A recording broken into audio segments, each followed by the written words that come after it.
بسم اللہ الرحمن الرحیم۔ السلام علیکم ورحمۃ اللہ وبرکاتہ۔ پیارے ساتھیو، آج میں آپ کو ایک افضل عمل حاصل کرنے کا وظیفہ کہ بہت ہی افضل، بہت ہی اعلیٰ ہے، جس کی بہت ساری اللہ کے ہاں نیکیاں ملتی ہیں۔ افضل عمل کون سا ہے؟ پیارے ساتھیو، آپ کو جب بھی موقع ملے کہ جس شخص نے دن میں 100 مرتبہ یہ کلمات کہے، جس شخص نے دن میں 100 مرتبہ یہ کلمات کہے تو اسے 10 غلام آزاد کرنے کا ثواب ملے گا۔ اس کے لیے 100 نیکیاں لکھی جائیں گی اور 100 خطائیں مٹا دی جائیں گی۔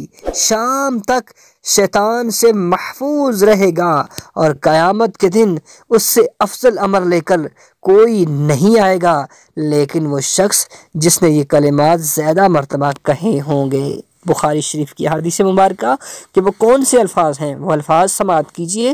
لا الہ الا اللہ وحدہ لا شریک لہ، لہ الملک ولہ الحمد وہو علی کل شیء قدیر۔ لا الہ الا اللہ وحدہ لا شریک لہ، لہ الملک ولہ الحمد وہو علی کل شیء قدیر۔